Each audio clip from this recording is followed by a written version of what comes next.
Muy buenos días a todas y todos. Hoy vamos a iniciar la clase número 5, que lleva como título La geopolítica clásica en América Latina, desarrollando específicamente el caso de Brasil, porque en la clase 6 nos vamos a centrar más en el resto de América Latina. Bien, la clase va a estar dividida en dos partes. La primera parte va a desarrollar la geopolítica clásica brasileña, sobre todo a partir de los años 30, con la obra del capitán Mario Travassos. Y la segunda parte tiene que ver con la otra geopolítica o las visiones críticas de la dimensión geopolítica, tal vez sería un título más adecuado. Y ahí vamos a tratar de analizar el pensamiento de Josué de Castro, de Milton Santos, de Berta Becker, que aportan elementos extremadamente densos, interesantes para pensar otros aspectos que la geopolítica clásica dejó de lado desde otro lugar y con enfoques totalmente distintos. Entonces vamos a iniciar con esta primera parte que sería la constitución de lo que podríamos llamar la geopolítica clásica en Brasil. Cuando Juan hacía su clase introductoria al curso, él ponía una fecha específica del origen del uso del término geopolítica a comienzos del siglo XX, 1900, estamos hablando de 118 años del uso de este concepto y un conjunto de definiciones y redefiniciones que se fueron produciendo a lo largo de este siglo y poco. En el caso de Brasil, podríamos decir que uno de los precursores de la visión geopolítica, del término geopolítica y de su uso en Brasil es el capitán Mario Travassos, que escribe fundamentalmente entre los años 30 y 40 del siglo pasado y de hecho es considerado el precursor de lo que sería la Escuela Brasileña de Geopolítica.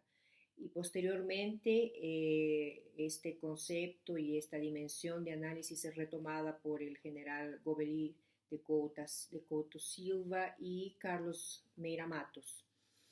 Estos dos autores son posteriores a Mario Travassos y van a dar significados particulares a lo que Travassos va a proponer en 1930. ¿Cuál es el contexto en el que surge todo este debate y toda esta discusión? Podemos ubicar el inicio de este debate exactamente con el inicio del gobierno Vargas de 1930 a 1945, que fue un gobierno de carácter nacionalista, fue un gobierno que contribuyó para el desarrollo, por lo tanto, de este enfoque geopolítico, principalmente debido a un compromiso muy profundo que tuvo Vargas con la construcción del Estado-Nación brasileño. Más adelante vamos a ver exactamente cuáles fueron los pilares de este proyecto político. En el caso de Mario Travassos, él escribe un libro que influyó mucho el debate geopolítico a inicio de los años 30, titulado Aspectos Geográficos Suramericanos, publicado exactamente en 1931. Y tiene una influencia que no se limita a los sectores civiles y militares, pero también a las élites políticas brasileñas de aquel momento. El libro pretende ir más allá de un análisis geográfico de América del Sur. De hecho, busca situar la posición de Brasil en el continente sudamericano y destacar la dimensión continental y la localización de este país, lo que en su visión sugeriría un papel coordinador de Brasil en la región. Podríamos estar hablando también de un papel hegemónico de Brasil en la región.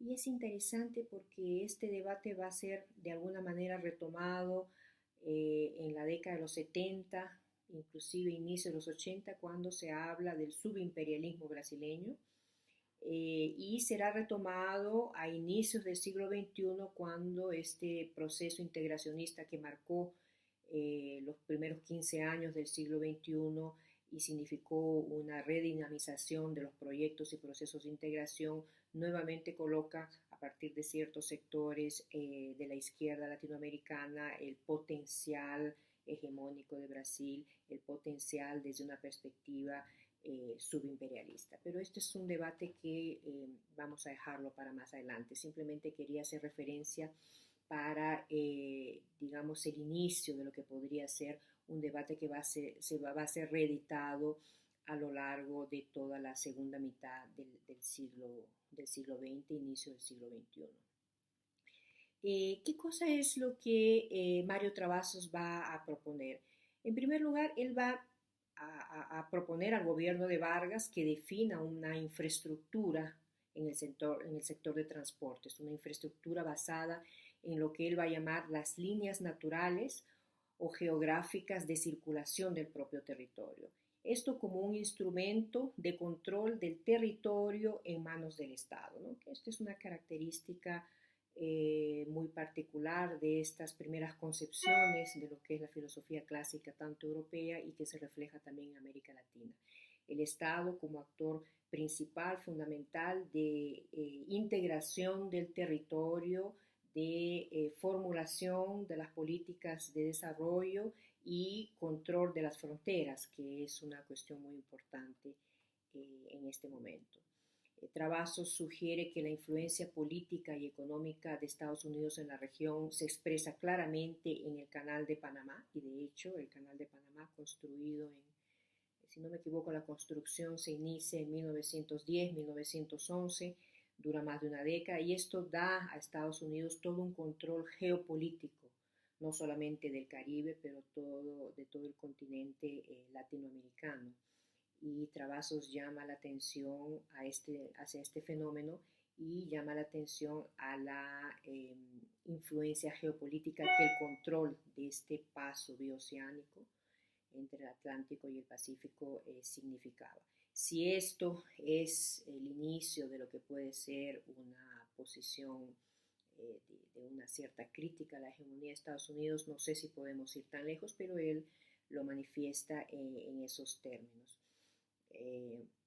Desde el punto de vista de control del territorio continental de Brasil, Travassos señala claramente que hay un espacio muy importante a tener en cuenta, que son exactamente las vacías hidrográficas, las cuencas hidrográficas en español, particularmente la cuenca hidrográfica del Amazonas, que está básicamente bajo el control de Brasil y del Río de la Plata, y por lo tanto bajo el control argentino.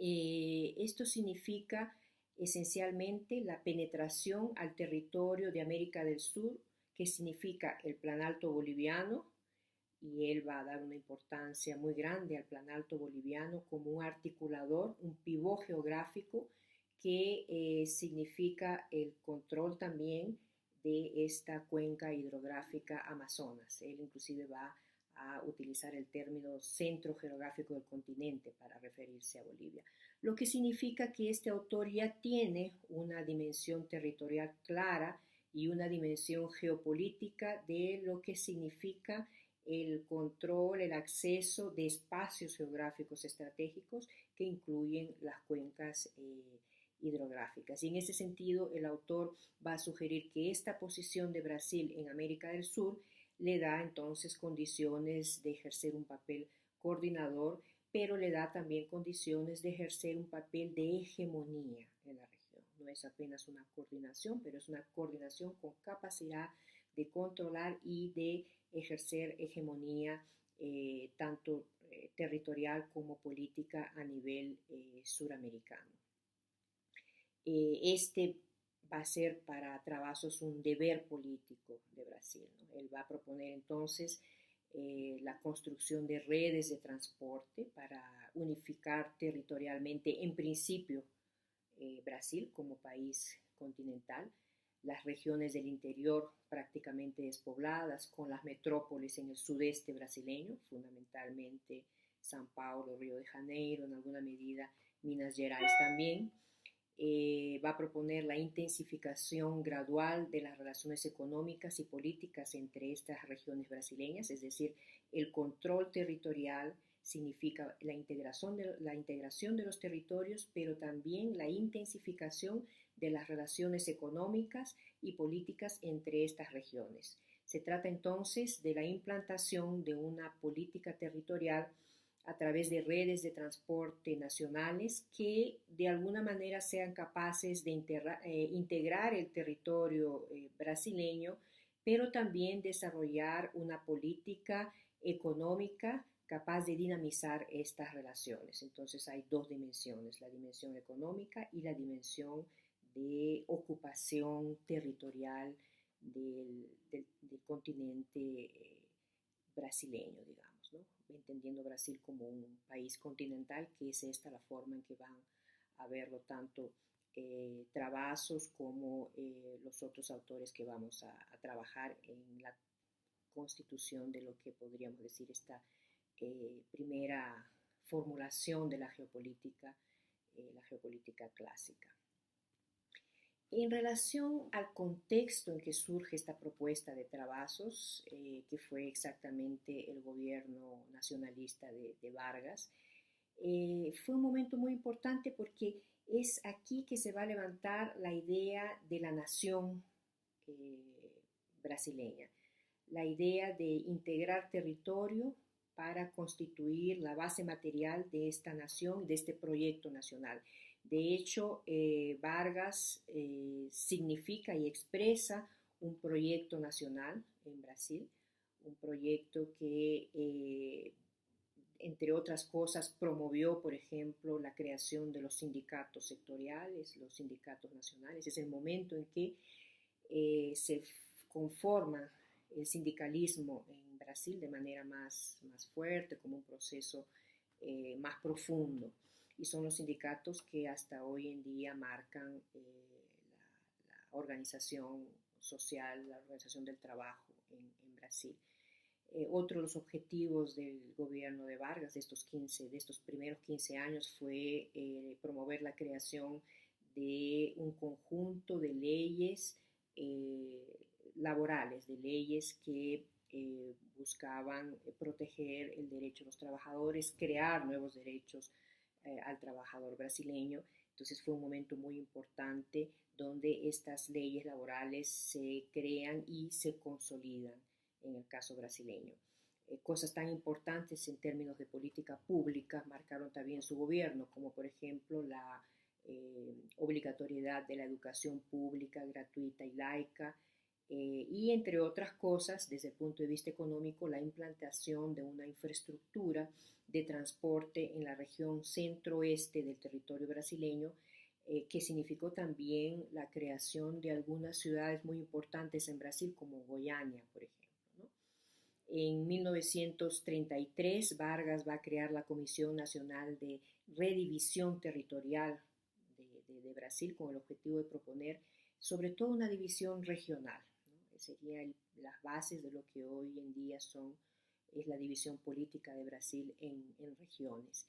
En 1944, casi al final de su mandato, él va a establecer los territorios federales, entendidos como unidades político-administrativas, y estas van a ser localizadas exactamente en las regiones de frontera.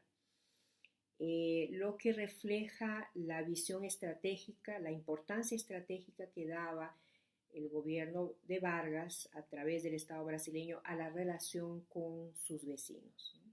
Especialmente Bolivia y Argentina.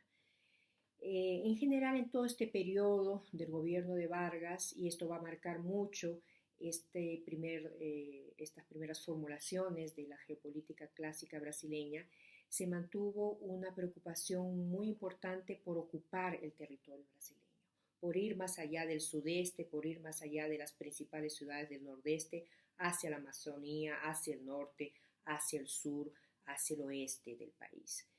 La sucesión de gobiernos democráticos a partir de 1945, antes del golpe del 64, no eliminaron esta visión nacionalista de la escena política brasileña. El nacionalismo se fue transformando en una bandera de lucha del pueblo brasileño en su movilización política, que fue una movilización política creciente, dicho sea de paso, y permite afirmar el Estado-Nación en los primeros años de la década de 1950.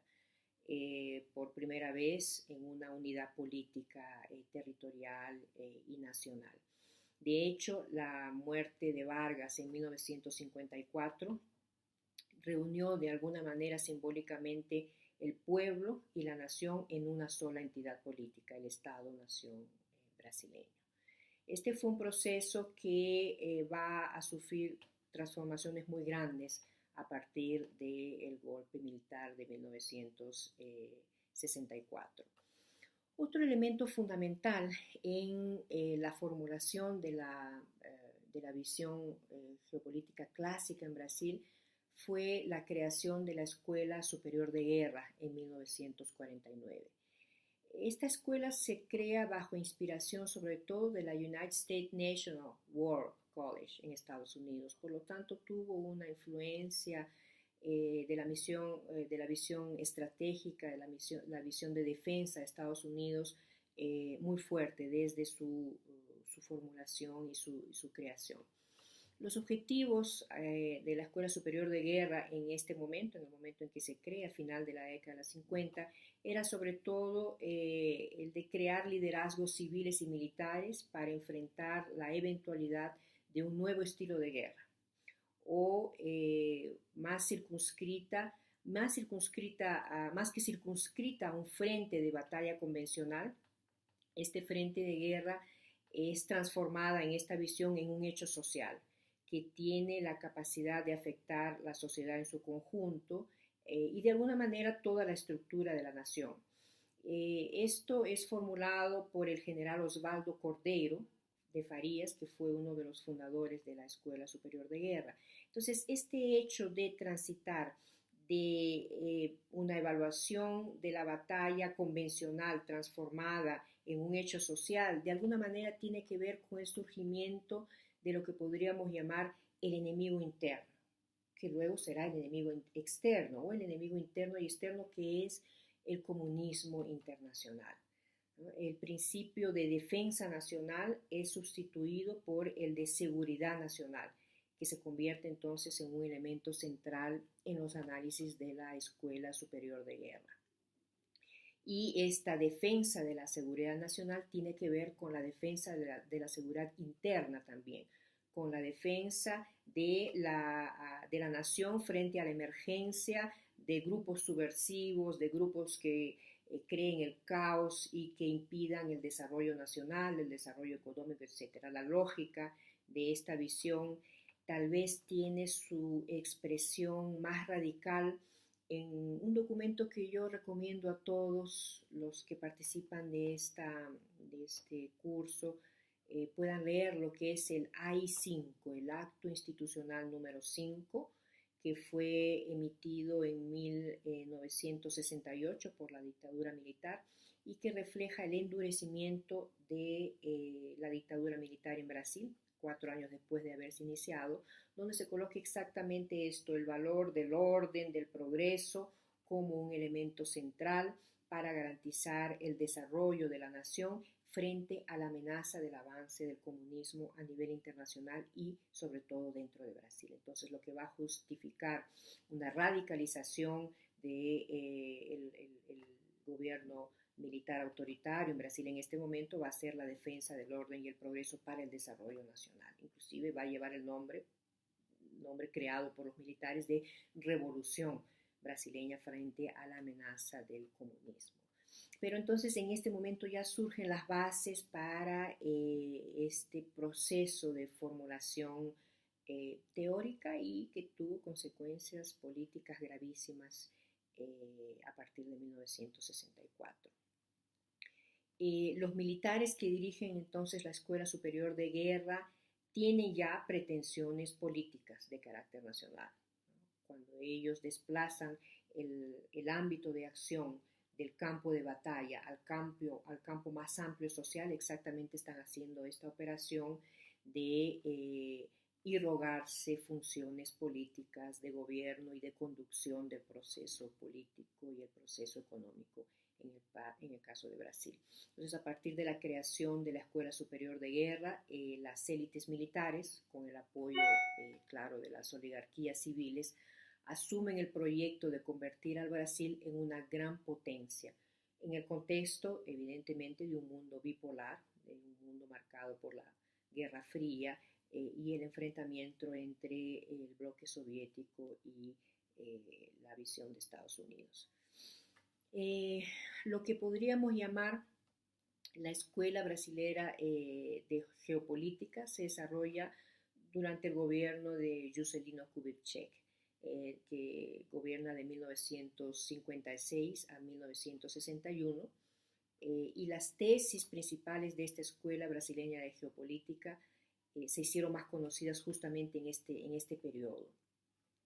Esta encontró una fuerte inspiración, esta escuela de pensamiento, este enfoque encontró una fuerte inspiración en el pensamiento autoritario de Alberto Torres y Oliveira Viana, que son dos autores muy importantes del pensamiento conservador y autoritario brasileño, ¿no? La influencia fue muy clara.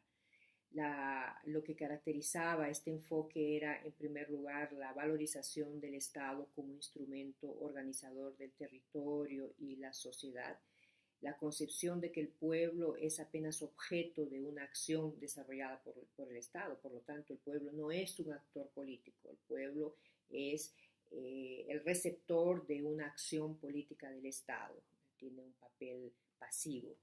Y cabe al Estado, por lo tanto, la formación de la nación brasileña. La Escuela Superior de Guerra no reconocía al pueblo como un sujeto capaz de promover esta modernización del país, modernización que era tarea del Estado en su sentido más estricto. Pero sí entendía que la implantación de una política de integración nacional, que era uno de sus principales objetivos, podría convertir al pueblo en defensor de los intereses nacionales propuestos por la Escuela Superior de Guerra. En este contexto es que Golbery de Couto y Silva publica su libro de gran influencia titulado Aspectos geopolíticos de Brasil en 1957. Este libro, fuertemente influido por la Guerra Fría, y lo que él propone evidentemente, tiene que ver con evaluar los peligros del comunismo internacional. Este autor se preocupa fundamentalmente con la seguridad nacional, y la seguridad nacional entendida como la defensa de la nación frente a los peligros del comunismo. La seguridad nacional entonces tiene dos planos de análisis para Golbery de Couto y Silva. De un lado el plano interno, marcado por lo que acabo de mencionar, y de otro lado el plano externo. Entonces el objetivo en su visión de la geopolítica interna es el de promover la plena integración del territorio brasileño. Esta integración, en su visión, exigía la planificación cuidadosa de toda la infraestructura para el desplazamiento de la población hacia el oeste y hacia el norte de Brasil, que exactamente eran las regiones más despobladas y todavía son las regiones más despobladas de Brasil. Esto significaba entonces la valorización económica de los vastos territorios al interior de Brasil y el potencial que estos tenían en relación a un proyecto de desarrollo económico nacional. Entonces, la integración del territorio brasileño estaba articulado a un proyecto de desarrollo nacional, a un proyecto económico de modernización de la economía brasileña. En el plano externo, Couto y Silva considera indiscutible la importancia vital de los Estados Unidos en la defensa del continente americano. Y a pesar de que él va a proponer el papel que Brasil tiene de control de la región, este papel de control de la región estará articulado a los intereses de Estados Unidos debido a la importancia que este país tenía ya como consolidación de una nueva hegemonía a nivel mundial. Entonces, la visión de este autor estará estrechamente articulada a la visión de seguridad y de defensa de los Estados Unidos. Aquí podríamos ver inclusive también cuando ustedes lean el texto de Couto y Silva, van a ver una influencia muy clara de Thomas Hobbes. Él va a ser un admirador de la lógica euclidiana de Hobbes y al fin y al cabo de la inexorabilidad de un proceso de pacto social a través del cual los ciudadanos priorizan el orden, priorizan el fin del estado de guerra de los hombres entre sí para promover un estado de paz capaz de ser la base para el desarrollo económico y material de un país. Entonces hay una seducción muy grande por este autor, que como todos sabemos es un autor que construyó las bases del absolutismo en un proceso de formación del Estado moderno europeo y que va a ser retomado por estas escuelas clásicas de geopolítica como un elemento central para pensar el territorio, pensar el papel articulador del Estado, tanto del proceso territorial y geográfico como del proceso económico y político. Para Couto y Silva, entonces, la geopolítica debe contribuir para preparar una resistencia firme a las tentativas de avance del comunismo, tanto en el ámbito nacional como en el ámbito internacional. Y en el caso de Brasil, el autor hace referencia clara a la posibilidad de irrupción de la guerrilla, no solamente en Brasil, pero también en todos los otros países de la región. Él va a decir que una geopolítica y una geoestrategia de integración y de valorización espacial, de expansionismo para el interior, pero igualmente de proyección pacífica al exterior, de manutención de un imperio terrestre y también de activa participación de la defensa de la civilización occidental. Estoy leyendo textualmente lo que él coloca en en un trecho de su libro. La colaboración íntima con el mundo subdesarrollado en el continente y más allá del continente, de ultramar y al mismo tiempo de resistencia a las presiones partidas de los grandes centros de poder, configuran la actual coyuntura latinoamericana y brasileña. Entonces aquí queda claro que este objetivo geopolítico y esta geoestrategia de integración tienen una orientación de alineación con los intereses de Estados Unidos y sobre todo con la lucha contra la amenaza del comunismo. Hoy en día Estados Unidos ya no usa más este término. El término que se usa a partir de los años 2000, 2001 particularmente, es la lucha internacional contra el terrorismo. Entonces el término se reelabora, ¿no? En el sentido de que el enemigo interno y externo ya no es exactamente el comunismo, pero el terrorismo internacional. Y van surgiendo una serie de terminologías en la Unión Europea. Hace 2 o 3 años toda la bibliografía oficial de la Unión Europea habla de la amenaza rusa, de la guerra económica y la amenaza china. Entonces, este tipo de lógicas se van reproduciendo permanentemente. Podríamos decir que la preocupación de los primeros geopolíticos brasileños con la unidad política del territorio no desaparece en este momento, sino que tiene o gana un nuevo significado al integrar el desarrollo económico como instrumento para mantener esta integración regional. Y esta evidentemente es una tarea fundamental del Estado brasileño.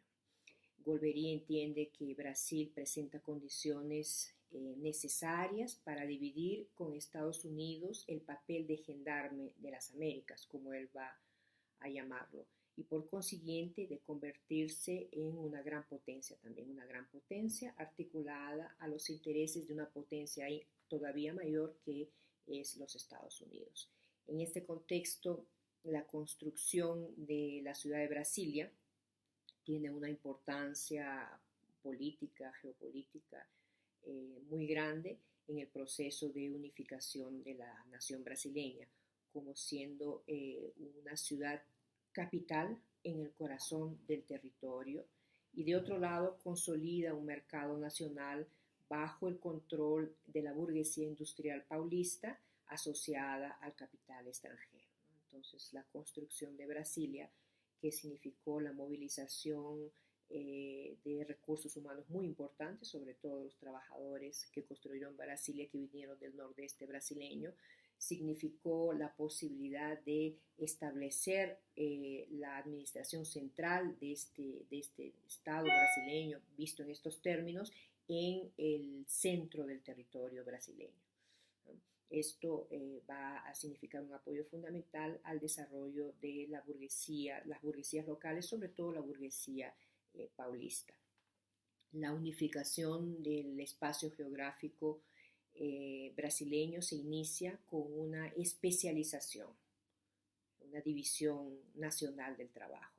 Los intereses de la industria de la región sudeste llevan al nordeste a especializarse en el sector agrícola, así como el abastecimiento de recursos minerales. Y aquí el estado de Minas Gerais va a jugar un papel muy importante. El sur se especializa en el sector agropecuario, ¿no?, muy próximo a Argentina y a Uruguay, y mantiene un cierto nivel de industrialización, pero mucho más bajo que la industria paulista o inclusive lo poco que pudo desarrollarse en Río de Janeiro. El centro-oeste, creado por la expansión industrial paulista y por la transferencia de capital, comienza de alguna manera a especializarse en la agropecuaria. Y así el Estado brasileño va a tener que enfrentar un nuevo problema, que es la diferencia entre las varias regiones de Brasil. Un sudeste desarrollado a partir en gran medida por la burguesía paulista, la industria paulista, un nordeste con grandes niveles de pobreza y miseria, subdesarrollado, el sur del país en un sector intermediario, y para esto tiene que crear algunos instrumentos de administrar estas diferencias económicas y sociales que se van a profundizar a partir de este momento. Y se crea la SUDENE como un centro, una institución del Estado que va a promover el desarrollo exactamente en el nordeste brasileño, ¿no? En las palabras de Celso Furtado, que fue el director de la SUDENE, creada a fines de los 50, la SUDENE tenía como objetivo transformar la economía del nordeste brasileño y evitar un desnivel de condiciones de vida entre las poblaciones nordestinas y las del centro y sur, que podría poner en riesgo la propia unidad del país. Entonces, el objetivo de la SUDENE era reducir estas diferencias cada vez más profundas para no impactar este proceso de unificación nacional.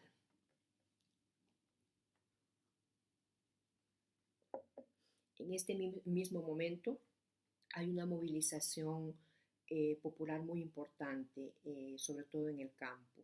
La reivindicación de la reforma agraria en el campo se convierte en un elemento central de las luchas campesinas, que se expresan sobre todo en las ligas camponesas, lideradas por Francisco Julián, que es uno de los ejemplos más significativos de la fuerte movilización popular que tuvo el Nordeste exactamente durante el gobierno de Kubitschek. De facto, la élite militar que toma el poder en 1964 inicia un régimen militar que durará hasta 1985.